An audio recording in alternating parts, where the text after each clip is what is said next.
प्यारे विद्यार्थियों, कैसे हैं आप? आइए, आपका हमारे इस YouTube channel online classes by सेलजार पर स्वागत है।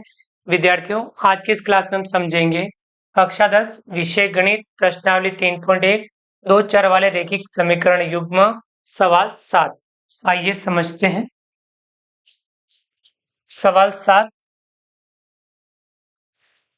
समीकरणों x माइनस वाई प्लस 1 बराबर 0 और 3x प्लस 2y माइनस 12 बराबर 0 का ग्राफ खींचिए। एक्स अक्ष और इन रेखाओं से बने त्रिभुज के शीर्षों के निर्देशांक ज्ञात कीजिए और त्रिभुजाकार पटल को छायांकित कीजिए। हल कर लेते हैं। ग्राफी विधि का यूज करना है। पहला समीकरण लिखेंगे x माइनस वाई प्लस 1 बराबर 0। ये हमारे पास समीकरण पहला।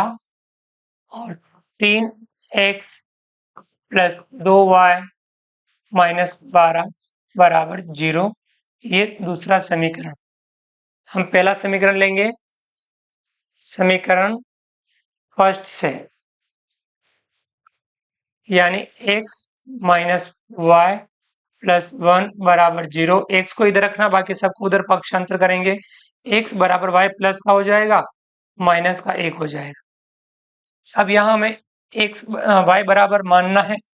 y बराबर 1 मानेंगे तो x का मान आ जाएगा 1 माइनस 1 यानी 0। y बराबर 1 रखने पर x बराबर 1 माइनस 1 बराबर 0।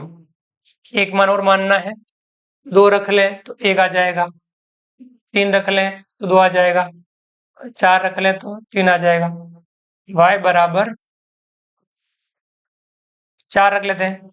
4 रखने पर x बराबर 4 माइनस 1 इतना आ जाएगा 3। ये हमारा पहले समीकरण का काम खत्म। अब हम दूसरे समीकरण से हम दूसरा काम करेंगे। समीकरण 2 से दूसरा समीकरण 3x प्लस 2y माइनस 12 बराबर 0।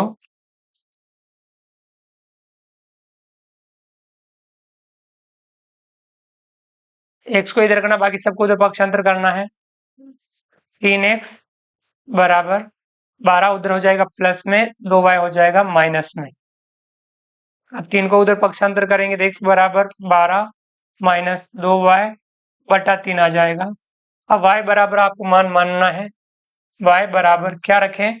1 रखेंगे तो देखिए 2 एकम 2, 12 में से 2 घटाएंगे 10, 10 में 3 का भाग बटे में आएगा। 1 नहीं रखेंगे, 0 रख दें तो 0 यानी 12 में 3 का भाग देंगे, 3 चौके 12। ठीक है, 0 वाला रेडी है। y बराबर 0 रखने पर x बराबर क्या आ जाएगा? 12 माइनस 2 0 बटा 3, यानी 12 माइनस 0 बटा 3 यानी 12 बटा 3, 3 चौक 12 कितना आ गया? 4। ऐसे ही y बराबर एक मान और अपने को मानना है। 2 मान की आवश्यकता है, एक और मानना है। 3 मान ले, 3 दूनी 6, 12 में से 6 घटाएंगे 6, 6 में 3 का भाग देंगे 2, तो क्या रख ले? 3 रख ले। 3 रखने पर x बराबर 12 माइनस 2 और x की जगह y की जगह 3, 12 माइनस 3 दूनी 6 बटा 3, 12 में से 6 घटाएंगे 6, 6 बटा 3, 3 का भाग 6 में, 3 दूनी 6 कितना आया? 2। तो आपको सारणी 1 और सारणी 2 बनानी है।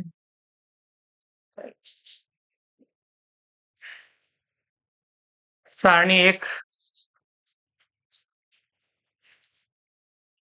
पहली सारणी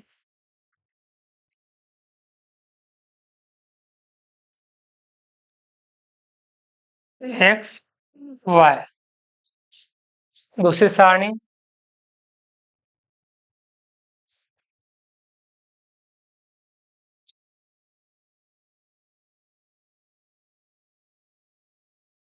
x y।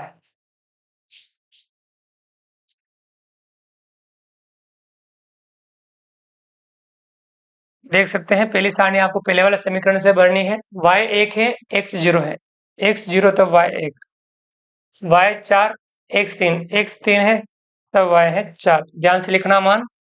दूसरे समीकरण से y0 है, x4 है, x4 y0, y3 x2, x2 है, y उस टाइम 3 है। अब इनकी मदद से आपको क्या करना है, ग्राफ के अंदर काम करना है। ग्राफ ले लेते हैं अपन।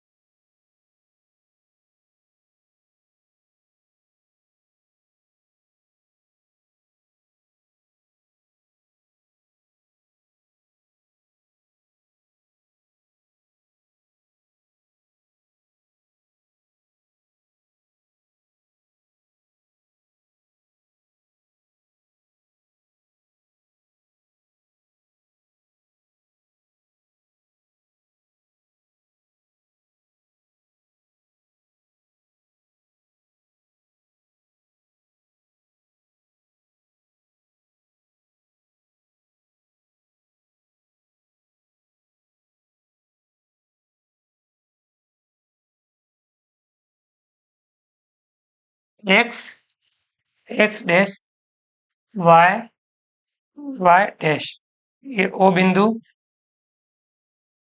हम इस तरफ मान लेते, एक एक ही ले लेते हैं।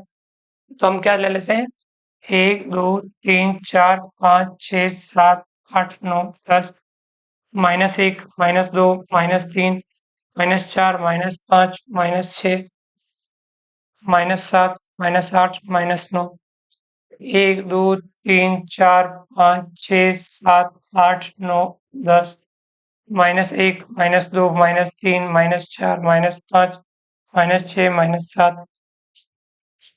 हम पैमाना लिख लेंगे। पैमाना x अक्ष पर 1 सेमी बराबर 1 इकाई और y अक्ष पर 1 सेमी बराबर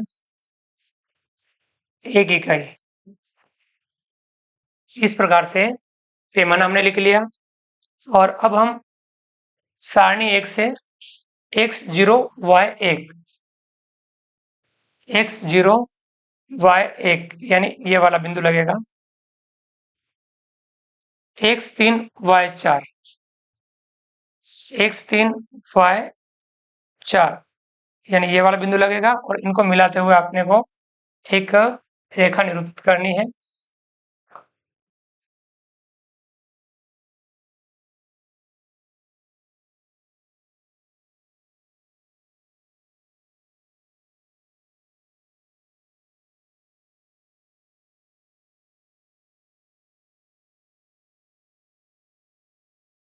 ये वाली रेखा अपन इससे बना लेंगे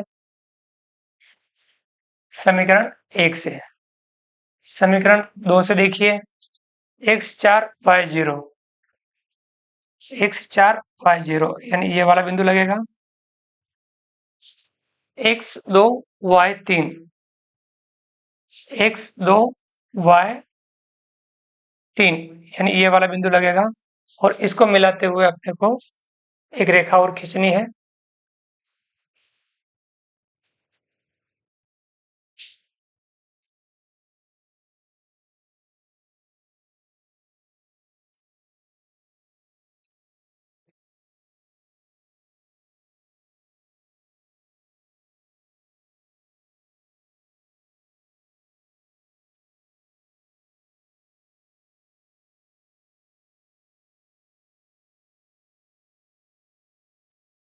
ये पहला समीकरण, इसमें पहला समीकरण आप लिख लीजिए,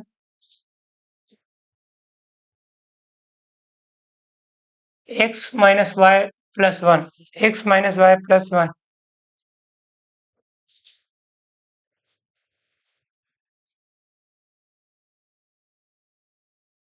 बराबर 0। और दूसरा समीकरण है अपने पास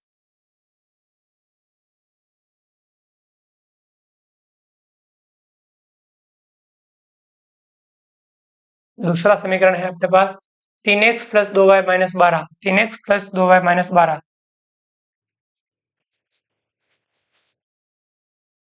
ये वाला दोनों समीकरण लिख लिए।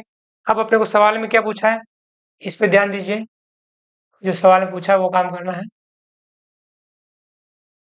एक्स अक्ष और इन रेखाओं से बने त्रिभुज के शीर्षों के निर्देशांक ज्ञात कीजिए। क्या करना है, एक्स अक्ष और इन रेखाओं से बने त्रिभुज के शीर्षों के निर्देशांक बताने हैं। क्या है, एक तो ये वाला, एक ये वाला और एक ये वाला।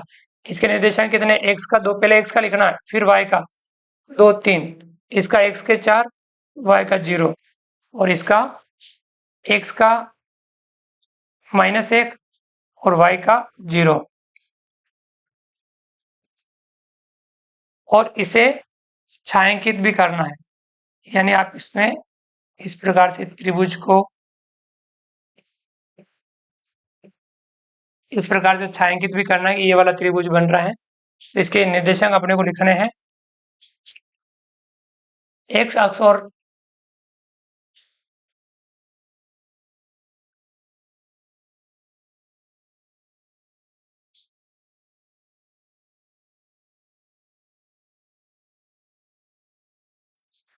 एक्स अक्ष तथा निरूपित रेखाओं से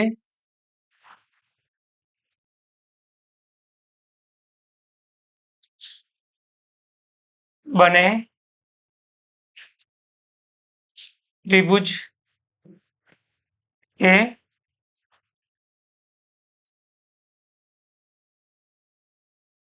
शीर्षों के निर्देशांक